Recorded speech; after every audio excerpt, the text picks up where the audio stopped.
the Middle podcast, the podcast dedicated to the music, movies, and culture of Generation X.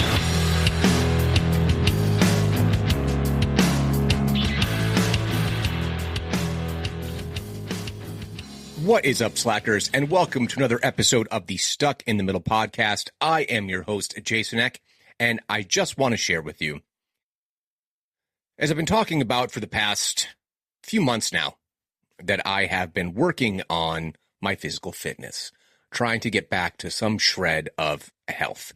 And it's been a slow, gradual process. And over the past maybe 2 weeks, I feel as though I've made some breakthroughs in some ways, particularly lifting weights and being able to put up a little bit more weight than I have been in the past. And it's also supposed to be gradual. I've had some injuries over the years that I'm working through and finally starting to see some results. But really the key thing that I want to share with all of you, because I'm proud of it, is that for the first time in 3 years, I am under 200 pounds. I finally broke that barrier. I was sitting at like 201, 202 for like the longest time, kind of fluctuating and sitting right there. And been focusing on tracking all of my meals and all of my caloric content. I'll be honest, I haven't substantially changed my diet, including some of the more unhealthy aspects of my diet. But being cognizant enough to know that while you can't out-train a bad diet, as people say, to some extent you can if you're focused on how much energy you're burning, because that's ultimately what calories are. It's energy burned. You know, I try to focus more on fats and proteins as opposed to carbs, but you also need carbs, and I'm trying to balance it out. So I know I don't do great with macros, but honestly, I still eat fast food almost every day. I'm just being very candid, like I do. And it's about trying to make the best choice that I can with basically shitty food. And yeah, under 200 pounds for the first time in 3 years is absolutely amazing. And I feel good about it. So I thought I'd share it with you. So for any of you who are working on your fitness or you know, thinking about it, I just want to tell you, as the saying goes, you got to burn more calories than you put into your face. And sometimes that's just the start. It's starting there. And I know that sometimes the hard part is if you're eating for stress, if you're eating out of boredom, it's trying to find ways to work around that. I know for myself, I waste entirely too much time on like content. Instead of creating content, I'm watching too much content or listening to too much content when I could be creating. I could be doing something else. So I do work out about an hour and a half most days of the week. I try to do 5 days, but the past couple of weeks, it's been 6 days a week. It's because of a running program that I'm doing. And, yeah, I mean, there's so many other things I could be doing with my time. And maybe I'd be doing a lot more with the podcast and other related content if I wasn't spending so much damn time either watching TV or YouTube or whatever. And it's a content addiction thing. It really is. It's that dopamine. That's it's the world we live in, and trying to navigate this world that we live in and trying to do what's best for our health. And sometimes that means making some modifications that are outside of kind of what I don't know. I think that we allow ourselves to be like, okay, this is the world I live in. I like to watch, you know, YouTube videos and go down some rabbit hole or watch documentaries, whatever. And then we find ourselves wondering why. Maybe we're adding a little bit of weight. And that could be part of it. This isn't meant to sound pompous. It isn't meant to sound like I'm on some kind of high horse because I've made some progress. It's more the point that I have been in those situations, got to the heaviest that I've ever been in my life, and it reached a breaking point for me. You know, sobriety was first. There's a whole bunch of wasted, empty calories that I don't consume anymore. Yet went to a party, kind of a gathering at a friend's house this weekend, and I had my Corona non-alcoholic beer. That kind of satisfies like the social piece of it, we're all just sitting around shooting the shit, and I'm drinking these non-alcoholic beers, and it was great, and it was really enjoyable, and kind of takes away some of that social anxiety when everyone's drinking. Not that it's a peer pressure thing. I could have sat there drinking water, but it's nice to go ahead and have a beer that basically tastes like a beer. So again, big shout out to Corona and creating the non-alcoholic version. It's excellent. So kudos. But there's also some of you who might be like, and I've mentioned this before, that you're not ambulatory or you have difficulty sitting or standing. You can start in a bed.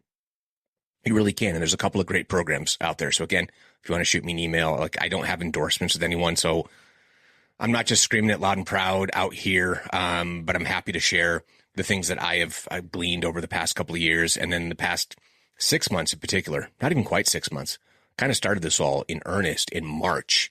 And, you know, that's pretty good progress. 17 weeks of trying to put in work, focus on what I'm consuming, and making these small, gradual, positive changes. So it's pretty cool. But that is not what tonight's episode is about. Ever say to yourself, what's in a name? What's in a band name? That's what tonight's about. It's about band names. And this isn't necessarily just uniquely Gen X bands. It's just bands in general. Now, as you all know, I try to reserve my number of F-bombs.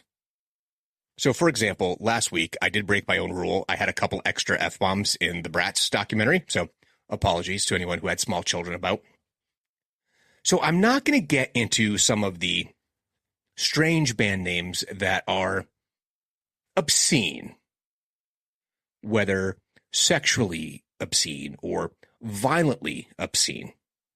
I'm staying away from those. Because particularly in the world of underground and death metal and black metal, man, there are some names. Now, mind you, they know their genre, they know their market, they know how to gain attention.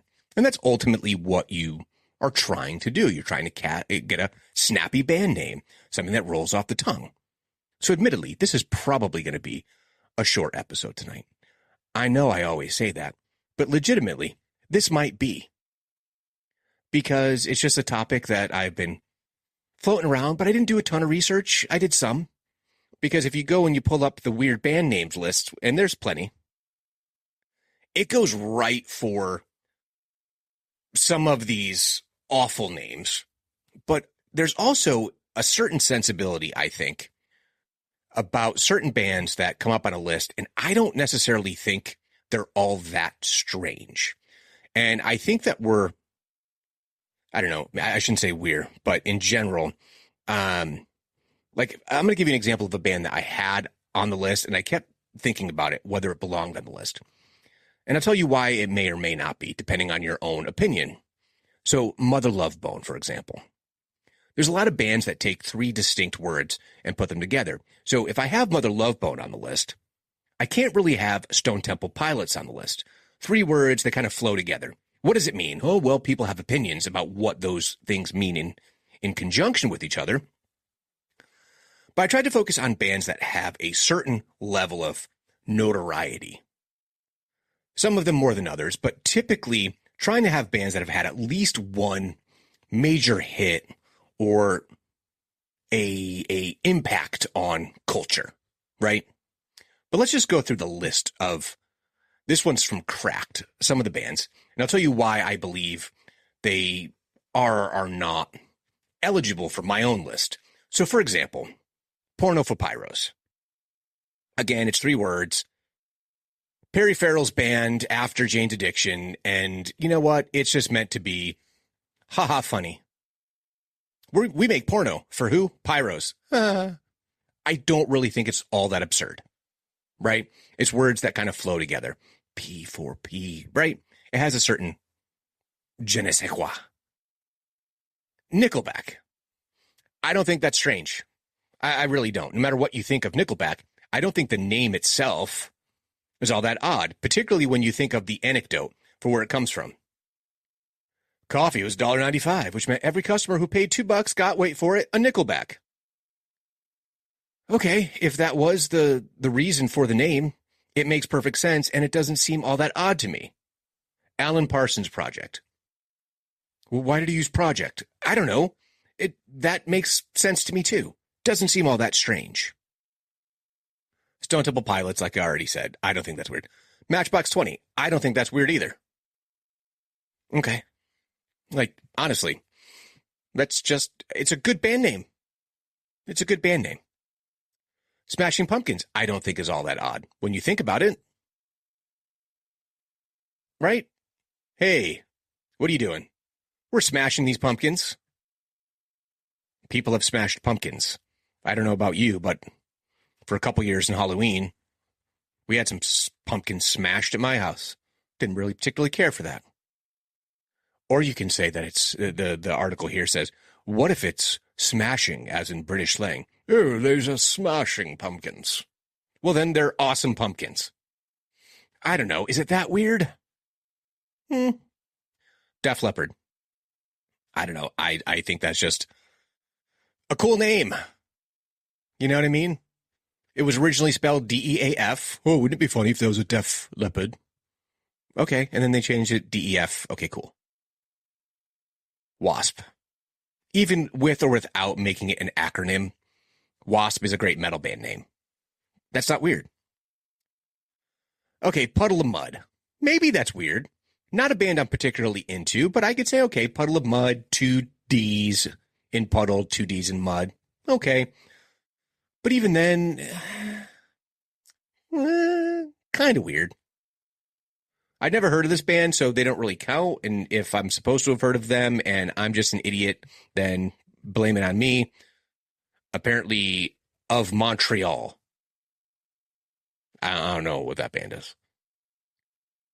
A band that's on my list and also on this list. The Goo Goo Dolls. Now, I didn't know this. Supposedly, their original name was the Sex Maggots. Now, I've heard many people, and I had a roommate at one time who's from Buffalo, who would tell me, no, the Goo Goo Dolls were punk AF, bro. And I'm like, okay, if you say so, because basically, they're alternative Bon Jovi. Seriously, they're... Nicole, who'd been on the show before, was like, oh my gosh, this is Johnny Bon Jovi. And I could not disagree. But apparently this is from an issue of True Detective magazine. There was something in there, the Goo Goo Dolls. I don't think that's strange. It's stupid, but it's also kind of clever, so cool. Mr. I just think it's clever, not really weird. Panic at the Disco. I've always thought that made sense as a band name. Right? Doesn't it? Like, I don't know. Panic. Is it the exclamation point that makes people uncomfortable because it's in an odd place? I don't know. Panic at the Disco sounds like a great band name. Okay. So here's one that's on this list. Not on my list. Maybe it should have been. But this goes out to Carlos, and by extension, I know that you see this guy from time to time, Kurt. Limp Bizkit is supposedly named after something that we talked about in high school that was actually called a soggy biscuit. Now, if you don't know what soggy biscuit is or Limp Bizkit is, I'm not going to share it for you here on the podcast. You can look that up for yourself. But if you do know what it is, it's disgusting. Also hilarious. So we at one time talked about starting a band called the Soggy Biscuits. Fast forward, Limp Bizkit a few years later. That, my friends, is a Gen X thing.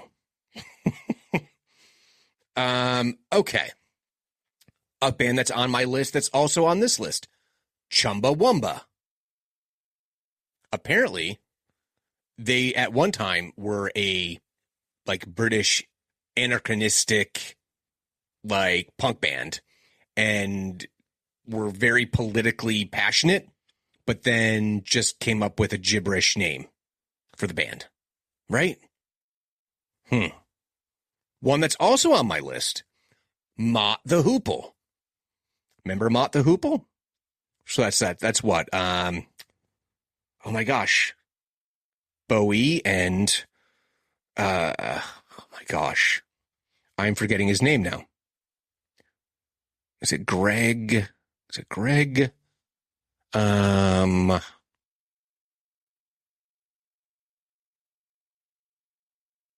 Ian Hunter. I don't know why I couldn't find that name in my head, but Ian Hunter was the lead on Mott the Hoople, and apparently it was named after a book of the same name, Mott the Hoople. No idea what that is. It's a book by Willard Manus. It is a character coming from a comic strip called Our Boarding House. The author used the word hoople to refer to squares or conventional people, those who make the whole game possible: Christmas clubs, politics, advertising agencies, pay toilets, even popes, and mystery novels. Protagonist Norman Mott is not a hoople and has various adventures in the comic, which is a contemporary commentary on religion, war and peace, the South, race, and so forth. Okay. Another one that didn't make my list, because I always felt that it made sense, Hoobastank. Isn't that just their stoner band, right? It's one of those high school inside joke words. Is it really? No, dude. It's the Hoobastank. Everyone knows what that is. It's like saying you don't know what Funk Dubious is about. Funk Dubious, there's another one. Rap group. Should have had them on the list. Or 7 Year Bitch, but that makes sense to me. Here's one that's on my list, and on this list. Toad the Wet Sprocket. Saw them last year in concert, or maybe 2 years ago now. Blown away. Did not expect it. You can go back and listen to the episode about that. It was Toad the Wet Sprocket, the Gin Blossoms, and Bare Naked Ladies. I'd never seen any of those bands live. Wasn't super stoked. I was stoked to go to a concert with my wife, but wasn't expecting such a kick-ass show. And I just want to say, if you've never seen the Bare Naked Ladies live, highly recommend it. Highly, highly recommend it. So this one is definitely a novelty, because did you know that Russell Crowe, the actor, has a band called 30 Odd Foot of Grunts? Yeah. So that's where Russell Crowe added up the collective height of the band members and then came up with a word that most closely approximated his nuanced vocal stylings, which is grunting. So they were 30 odd foot when they were all measured length to length of grunts. One that's on my list, Hootie and the Blowfish. It is not a band led by a guy named Hootie, although that was definitely the expectation. But apparently, Darius Rucker had two friends from his college choir who were nicknamed Hootie and the Blowfish because one looked like an owl and the other like a blowfish. Interesting note, the choir was named Darius the Black Guy and the Two Ugliest Dudes on Campus. That was his choir group. Archers of Loaf. If you don't know what it means, it just means poo. And then finally, apparently 3 exclamation points. Yeah. Okay. So anyway, that's the list from Cracked magazine. Yes, Cracked is still a thing. But let's move over to my list. And if we need to look up backgrounds, we certainly can. So why don't we just start off? So again, these are mostly bands that have had some notoriety. And some of them might even be considered pretty massive. So I've already mentioned Goo Goo Dolls, right? They're a pretty big band. Chumbawamba had a couple of big hits, one in particular, Tub Thumping. Mott the Hoople had all the young dudes for the most part. And Toad the Wet Sprocket had a bunch of hits. Hootie and the Blowfish, I mean, I think they have a diamond record. So let's go with the next tier of bands that basically had one kind of hit, like one hit that kind of blew up and brought them into the mainstream, and they did Lollapalooza. And that's the Butthole Surfers. I think they have to be included because that's a pretty bold statement to make, right? Hey, what's the name of your band? Hey, we're the Butthole Surfers. Now, there's no nuance there, right? Pretty much straight up exactly what it sounds like. Just wondering if there was anything behind the name.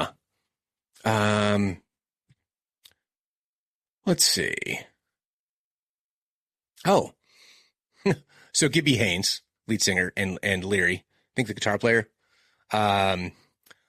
published the magazine Strange VD, which featured photos of abnormal medical ailments coupled with fictitious, humorous explanations for the diseases.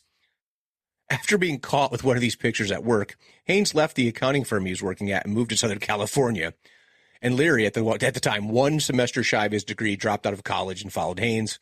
After a brief period spent selling homemade clothes and linens emblazoned with Lee Harvey Oswald's image, the pair returned to San Antonio and launched the band that would eventually become the Butthole Surfers. When did they decide on the band name, though? Let's see. It doesn't really, because I think it's just so on the nose that there's really not a lot, I guess, behind it. I was looking for some reason or rationale, but there's really not, other than a lot of their early songs were tailored to, let's just say, bodily functions. Just all body humor, right? They had an album called Pee-Pee the Sailor, which Kurt Cobain listed as one of the most influential albums for Nirvana's sound.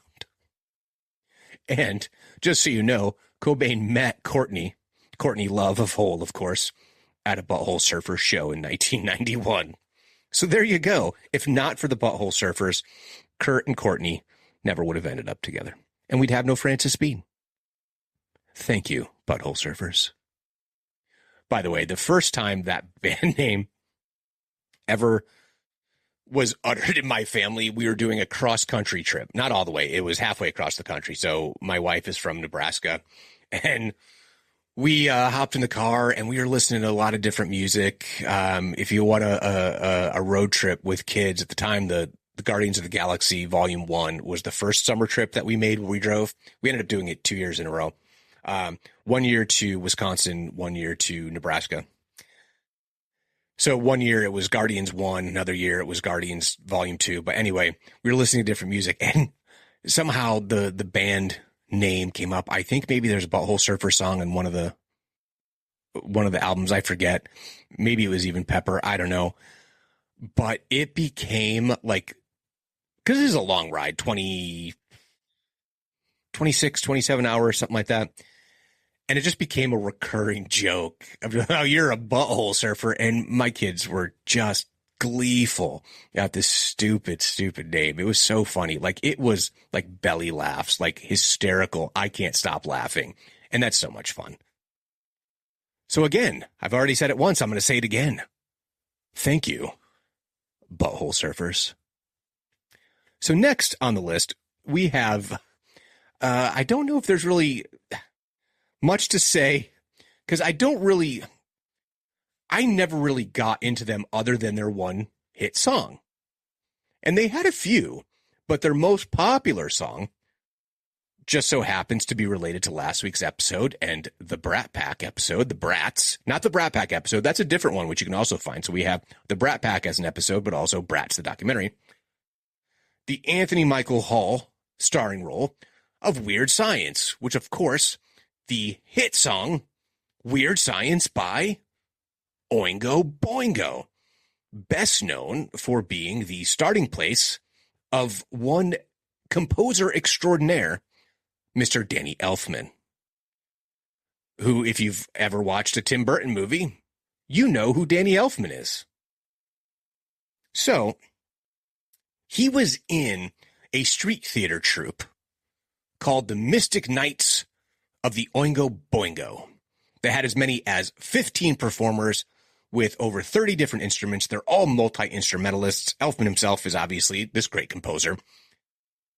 And when they decided to make it just an actual band, they dropped the Mystic Knights and they just became Oingo Boingo. So there you have it. There is the story of Oingo Boingo. So again, one really big hit, just like the Butthole Surfers with Pepper, and you have Oingo Boingo with Weird Science. So then there is, I guess this is also a little Brat Pack, not even a little bit, it's very Brat Pack adjacent, or even kind of on the nose. I didn't even think about it as I started this episode. OMD, otherwise known as Orchestral Maneuvers in the Dark. Now, I spelt it on my list with the American spelling of maneuvers, MANEUVERS. However, it is actually in the British, or the actual English spelling, MANOEUVRES. And of course, If You Leave, from the Pretty in Pink soundtrack. But Orchestral Maneuvers in the Dark is quite a mouthful. So, there we have it. Where did the band name come from? It was originally a project called VCLXI, whose name was adapted from a diagram on the back cover of Kraftwerk's fifth album, Radioactivity, reading VCL 11. But they broke up and renamed VCL X1 with other members as Orchestral Maneuvers in the Dark. Given that OMD intended to only play one gig, they never considered their moniker. They considered it to be inconsequential, and that they have since regretted having a very silly name. So there you have it. Orchestral Maneuvers in the Dark. What a name. What a name. And what a legacy song. That's still played on the radio today. Everyone knows it. Honestly. And if you don't, I don't know where you are, where you've been. Every generation, I think, knows that song. But maybe not. That's like when, I don't know, Kanye did was it Kanye who did something with Paul McCartney, and people unironically like, oh, who's this old guy and what's he ever done? Kanye's going to make him, or something like that. Crazy. So maybe people don't know who OMD is.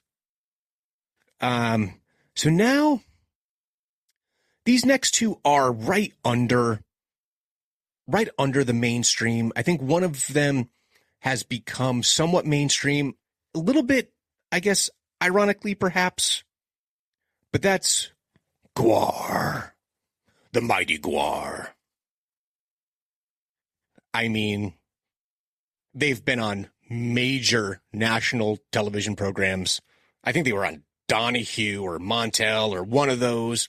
Like, they've been given so many mainstream platforms when what they do is legitimately like they're killer musicians, like absolutely killer musicians, but they have such a gimmick.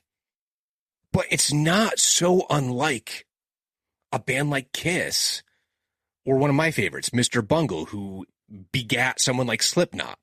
It's just that it's so over the top with science fiction and mythology and interplanetary warriors. And I mean, even after Dave Brockie passed away, they still kept going, because you could just, I mean, who's the other lead singer now? I forget, but he's pretty good too. And the thing is, like, I've seen them just not live. I know a couple people have seen them live and just said it's a crazy show, but their musicianship is top notch. I mean, they earned a Grammy nomination. So they kind of have a real legitimate career as musicians, as performers. It's performance art, but against a backdrop of metal, but also very punk rock. So big shout out to GWAR, and keep doing your thing. Keep doing your thing. Now, falling out of the mainstream, but I think influential to so many bands, particularly in punk, hardcore, post-hardcore. The main guy in this band formed a record label that has launched so many careers and, again, kept it kind of under the mainstream, $5 shows. I'm talking about Fugazi. Now, for those of you who don't know who Fugazi is, this is a band that was basically born out of a couple other bands, most notably Minor Threat, where Ian MacKaye, who was a guitar player in Minor Threat, kind of wanted to do something different. So let's see, Minor Threat. No, I guess Ian MacKaye was just the lead singer in Minor Threat. It's the opposite, because now he became a guitar player in Fugazi. So sorry, I got that backwards. But Minor Threat begets Fugazi along with Guy from Rites of Spring, two very, very influential bands in the Washington, D.C. hardcore scene. So let's see here. Ian MacKaye and Fugazi. So Fugazi is Ian MacKaye, Guy Picciotto, I always pronounce it wrong, Joe Lally, and Brendan Canty. And some of these guys are now like people that I was friends with in, the early to mid 90s in Boston are like friends with all these guys now. And we've kind of lost touch, but by all accounts, great guys. But Fugazi's band name comes from a novel about Vietnam War, and that it's actually an acronym. So here's my F-bomb. Fucked up, F-U, got ambushed, G-A, zipped in, as in zipped in a body bag, Z-I, Fugazi, from Mark Baker's NAMM, a compilation of stories of Vietnam War veterans. You did not want to be Fugazi. Not to be confused with the New York, New Jersey, Fugazi, which means fake. You fake. So anyway, Fugazi. So then also under the just under mainstream. Now the next band, well, actually the next three bands, they're all very similar in how their names came to be. And none necessarily became huge acts, although one of them in particular, I have to tell you, has one of my all-time favorite recordings. One of my just favorite records. And yeah, I mean, I've listened to this album so many times, but let's break this down in a couple different ways. So here we are. All right. So Dinosaur Jr., I've mentioned a couple times. That's not the favorite record, although they're tremendous live. But how their name came to be. So Jay Mascis and the early part of the band, they were called Dinosaur. So this is where it's like, well, is it really odd? But there's that twist. And you go, what the hell's the Junior? Like why? Well, they were Dinosaur. And apparently there was a band that had lawyers and some money, kind of a pseudo supergroup of independent musicians, I guess. And they shut down Dinosaur. So Jay Mascis, being Jay Mascis, said, fine, we're Dinosaur Jr. Copyright issue solved. So that's how they became Dinosaur Jr. Similarly, there's a band that's very well known, particularly up here in the Northeast, by the name of Guster. Guster's a weird name. Like that has to be kind of an odd band name. What the hell is a Guster? There was a band called Gus. They couldn't use Gus. So they said, okay, Guster. Clever, simple, but you still go, what the hell's a Guster? My cousin loves Guster, like loves them, which I always find so odd. I don't know. They're okay. Not my favorite thing, but Guster's an interesting name. And then finally, not finally for the night, but finally for the bands that had to pivot name-wise. And I love this story because it's just so good. So, the band is Brad. Now, Brad is a Seattle kind of supergroup, if you will. So you have Sean Smith, who I think is best well known for the band Satchel, and he passed away. Oh gosh, 2019. Yeah, an amazing singer and pianist. Regan Hagar on drums and bass in Satchel, and Regan Hagar is also in Brad. And Stone Gossard from a band called Pearl Jam, and Jeremy Toback, who I believe was in Sunny Day Real Estate. So they had decided that they were going to call their name, call the band Shame. Now, Shame is a kick-ass rock band name. But the name was already taken by a musician by the name of Brad Wilson, who apparently was like, you can have it, but it's going to cost you. Why? Because Stone Gossard was in the band, and he figured Stone Gossard had money. Hey, he's in Pearl Jam. Pay me. You want the name? Pay me. They said, fine, bro. Fine. We're going to name our band right after you, Brad Wilson. And the band became Brad. And they named their debut album Shame. However, the album Interiors came out June 24th, 1997. I mean, if you don't love this record, I don't know what to tell you. And even if you just listen to one song, you may have heard it because honestly, it gets played in the strangest places. I've heard it in a grocery store because for all intents and purposes, they said the album didn't do well, but the song, The Day Brings, made it to the top 30 on Billboard's top heat seekers, right? That song by itself almost makes the record. But there's songs like Secret Girl, which is the opening track, Upon My Shoulders, Funeral Song. Whew. I mean, it's just a great record. So I highly recommend you check it out if you haven't already. Brad is a great band. And definitely, they're all taking their own influences and their own styles, and it blends so beautifully. And there's just such great guitar work from Stone Gossard on that record. I've said it before. I'm not a Pearl Jam fan. 100% will tell you my hate is levied towards one Edward Vedder. Just screw that guy.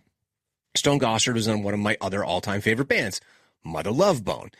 So it's never a matter of Stone or Jeff Ament. Like, it's just Eddie. I can't stand that guy. Anyway, so that's the bands that had to kind of create their names out of other situations. So now let's talk about what I would say are three bands that have ridiculous names that are massive bands. Arena, if not stadium acts. And their names are, frankly, stupid. Let's start with a band I have a love-hate relationship with. And what I mean by that is the first few records. I think it goes, what? Freaky Styley, Mother's Milk, Blood Sugar Sex Magic. You might know who I'm talking about.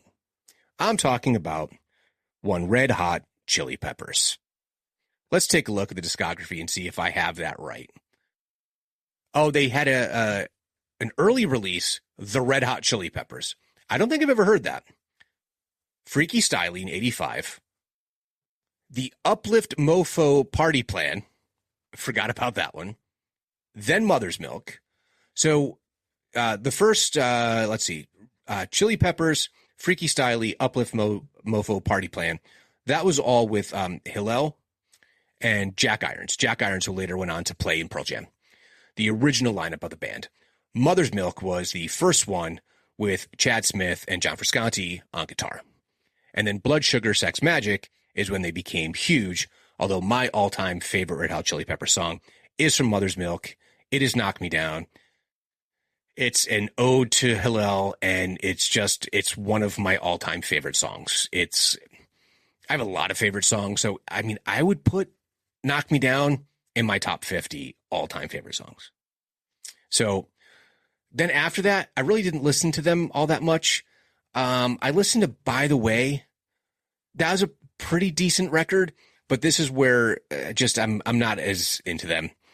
It is what it is. But Red Hot Chili Peppers, what a crazy, stupid name, right? Where does the name even come from? Let's see. What is the history? I should probably know this, but I don't. Doesn't really say.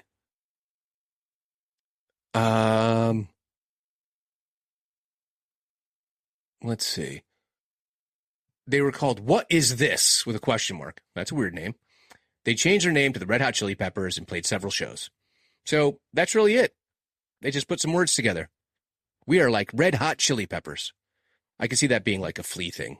But anyway, crazy, stupid name. Multi-platinum. Do they have a diamond release in there? I'm assuming they do. Let's see. Wow. They don't. And what's crazy about that is Blood Sugar Sex Magic, 7 times platinum here in the States. But Californication, 8 million. No kidding. Never would have guessed that. So anyway, the next band on the list, I don't think anyone could deny that they are a major, major act. And that is, of course, the Foo Fighters. And a Foo Fighter is a World War II term for unidentified flying objects, a UFO, or as they are called now, unidentified aerial phenomenon, UAPs. Silly. It's called UFO. So, as Grohl himself said, had I actually considered this to be a career, I probably would have called it something else because it's the stupidest fucking band name in the world. Dave, you're not wrong, but you basically just went ahead, had lost your band. You lost many to the guy who was considered to be the genius of our generation. I'm not saying I agree or disagree. I do really enjoy Nirvana. But man, it was just supposed to be this little record that he put out. Didn't have really his name on it. I mean, it did. You knew it was his. But at the same time, it's like, oh, what are we going to call this record? Foo Fighters with a blaster pistol on the cover. And here they are, one of the biggest bands of all time. Let's take a look very quickly.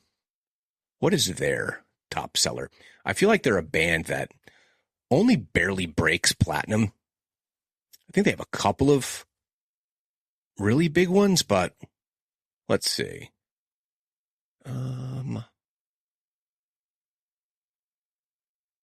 Platinum.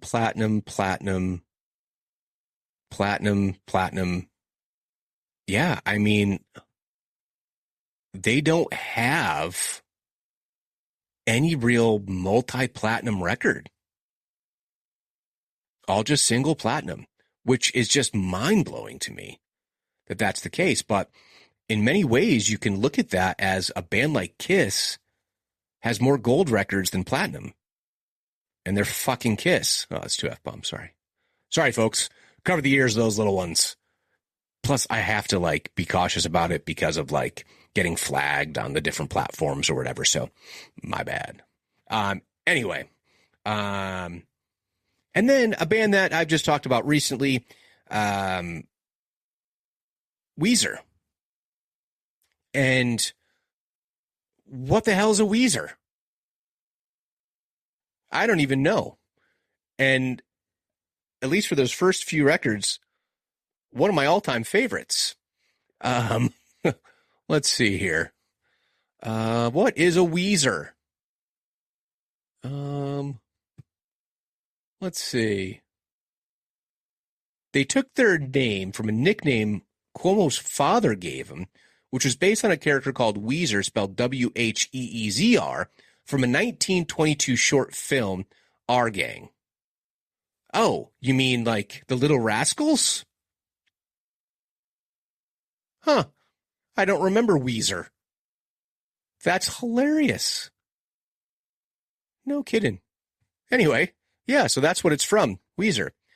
But what I think is so odd, so I think more people think of Foo Fighters as being like this huge band, but I feel like Weezer, yeah, that first album was triple platinum.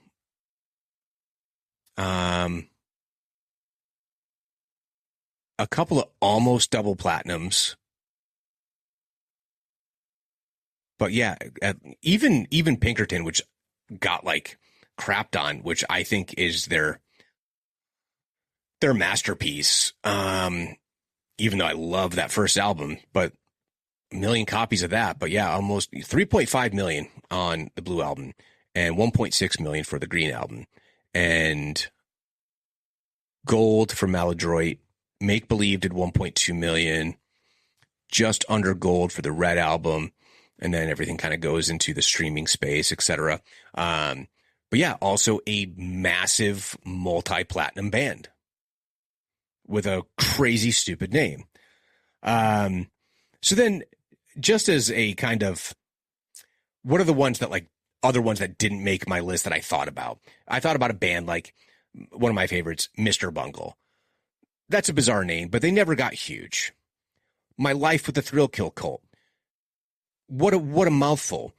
They basically inspired your Ministries and your Nine Inch Nails and those kind of things, but ultimately they didn't make the list. I'm talking about Cult. There's two bands that have members of each other's band in it, Steel Pole Bathtub and Milk Cult, which I've seen both of those bands open up for Mr. Bungle and or Faith No More. You have Melt Banana. What a crazy name. Let's see. Melt Banana is out of Japan, I believe. Yeah, Melt Banana, Japanese noise rock band. Who is the band? Was it Melt Banana that the lead singer? They opened up for Mr. Bungle too. I feel like maybe I'm getting the bands wrong. Hold on, I gotta look something up. This is a complete tangent that has absolutely nothing to do with anything that we're talking about now. It's Chibo Mata, not Melt Banana, Chibo Mata, right? Chibo. Hey, there's another crazy name. Chibo Mata, alternative rock band.